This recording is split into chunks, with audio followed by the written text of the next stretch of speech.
আসসালামু আলাইকুম, কেমন আছেন সবাই? আমি যাইতেছি আমাদের বিল্ডিংয়ের পাশের বিল্ডিংয়ে যাইতেছি, এই জন্য ওনাদের আবার দোকান আছে, দোকানের খাবার আবার বাসায় আইনে রাখে। ওই জায়গা থেকে আমরা আবার মাঝে মাঝে কিনি, এই জন্যই তা গেছি। খাবার তো দেখছি বস্তা ভর্তি আছে খাবারগুলো, কিন্তু লোকজন নাই, অনেক ডাকাডাকি করছি, পাইনি, তো চলে আসছি। চলে আসার পর একটু আমি রাস্তার দিকে আসছি। আমাদের বাড়ির সামনে যেহেতু রাস্তার পাশে কিন্তু চক। আইসা দেখি কি চকে পানি টান দিছে, অনেকেই শাক তুলতেছে। আমি আবার ব্যাগ কইরা বাড়ি গেছি। বাড়ি যে আমার মেয়েকে বলছি অনেকে চকে আছে, চলো আমরাও শাক তোলা নিয়ে আসি। পরে মেয়েকে নিয়ে চকে আসছি। আমি তো শাক তুলতেছি, মেয়ে আবার যে এইগুলা করতেছে। এইগুলা কিন্তু ছোটো সময় আমরাও করছি, এগুলাকে চিজ নাকি যেন বলে, আমরাও কিন্তু ছোটো সময় ওরকম করছি। আর আমি কতগুলা শাক তুলছি, সেই আমার মেয়ে দেখতেছে, দেখা বলে এতগুলা শাক তুলছে তো অল্প, এটাই আমাদের হয়ে যাবে, আমরা মানুষ বেশি নাই। আর এই দেখেন পানি পুনি কিচ্ছু নাই, একটা শালুক গাছের মুখে কিন্তু একটা শাপলাও ফুইটা আছে, এটাকে আমরা মুথা বলি। যেই শালুকের মুখে শাপলা হয় সেটাকে শালুক বলে না, মুথা বলে। তো এদিকে শাক তো বাড়ি আনছি, গতকালকে বিকেলে কিন্তু শাক তুলছি।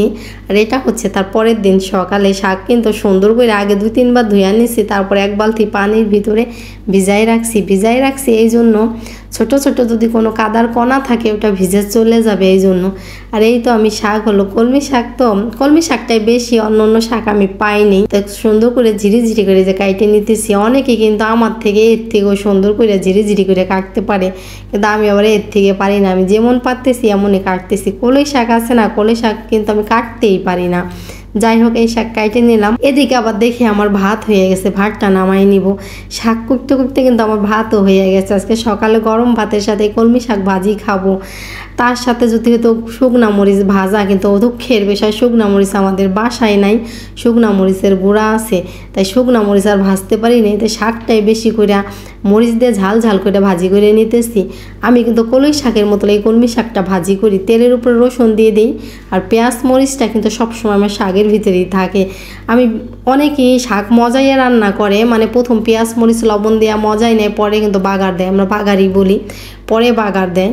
আমি কিন্তু তেলের উপরে আগে দিয়ে দিই। আর পেঁয়াজ মরিচ কখনো আমি মজাইলে যেমন শাকের ভিতরে থাকতো, শাকটা মস্ত পেঁয়াজটা ভাজা হইতো না, আমি সেইভাবেই দিছি যে শাকের ভিতরে থাক, আর রসুনটা তেলের উপর ভাইজা নিচ্ছি, এইভাবে রান্না করে নিচ্ছি। শাক খেয়ে শুনছি ভালো, বলতে নাই, কিন্তু মা অনেক ভালো হয়েছে আজকে শাক ভাজি।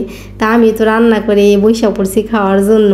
সকালের নাস্তা খাওয়ার পরে বাজার থেকে আমাদের বাজার চলে আসছে।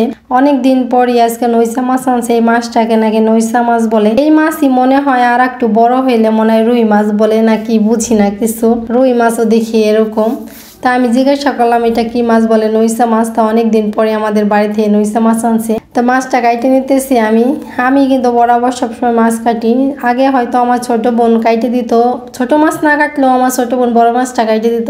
এখন বড় মাছ কাটারও সময় পায় না, ছোট মাছ বড় মাছ যাই আনুক আমাদের বাসায় আমি কাইটে নিই। যেহেতু ও টেলার্সের কাজ করে, ওই টেলার্সের কাজ নিয়েও ব্যস্ত থাকে, এজন্য আর সময় পায় না, এজন্য সবসময় আমি কাটি মাছ। তা মাছ কাইটে নিতেছি। আর ওদিকে আমাদের বাছুরা ইসা, গরুর বাছুরা ইসা আমাকে অনেক বিরক্ত করতেছে, মনে হয় আমার উপরেই ফালদা উঠে যায়। বাছুরটা এরকম ভাব করতেছে, আমি তো ভয় পেতেছি, আর বারবার ওকে সরাইতেছি। একটা লাঠিও রাখছি পাশে ওকে সরানোর জন্য, তাও ভয় পাইতেছে না। আর 2টা বাছুর তো, একটা ভয় পাইতেছে আর একটা পাইতেছে না। তো এদিকে মাছ কাইটে ধুয়ে পরিষ্কার করে আমি চলে আসছি রান্নাঘরে। ধুন্দুল দিয়ে আজকে মাছ রান্না করব। ওদিকে ধুন্দুলো কাইটে নিচ্ছে, এদিকে মশলা বাইটে নিতেছি। একদিকে মশলা বাটতেছি আর একদিকে মাছ ভাজতেছি। মাছ ভাইজেই রান্না করব। তো মাছ ভাজা হয়ে গেছে, আমার মশলা বাটাও হয়ে গেছে। তারপরে এই তো মশলা পরিমাণ মতো সব মশলা দিয়ে সুন্দর করে সবজিটা কষাই নিতেছি। আর সবজি ধুন্দুল সবসময় আমি ধুন্দুল রান্না করলে সবজি কষানোর সময় পানি দিই না, এইভাবে ঢাইকা রাখি, জাল দিই। একটু পরে দেখি ধুন্দুল থেকে দেখেন যে অনেক পানি বের হয়েছে, ওই পানিতে আমার ধুন্দুলটা কষানো হয়ে যাবে। কষানো হয়ে গেছে, তাই ঝোলের পানি দিয়ে দিলাম, বেশি দিলাম না, অল্পই দিলাম।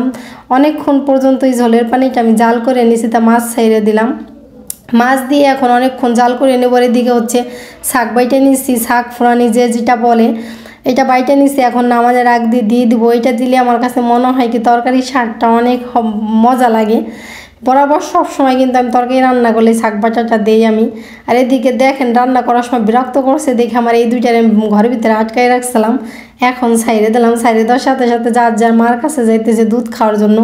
ওই লাল বাছুরটা ওর অনেক ফাজিল, এই সাদা গরুর থেকে দুধ খেয়ে ফেলায়, ও অনেক চালাক বাছুর ওই যে, এজন্য আমি আটকাই রাখছি ঘরের ভিতরে। এখন সাইডে দিলাম রান্না করার পরে না অনেক বিরক্ত করে রান্নাঘরে যাইয়া। এদিকে বিকেলের দিকে একটু ভাঙা গেছিলাম, ভাঙার থেকে আসার সময় সামোসা নিয়ে আসছি। আর ভাঙ্গার এই দোকানের সামোসাটা আমার কাছে অনেক মজা লাগে কেন জানি, এত সামোসা খাই কিন্তু এই দোকানের সামোসার মতন সামোসা আমার কাছে কোনো দোকানের মজা লাগে না।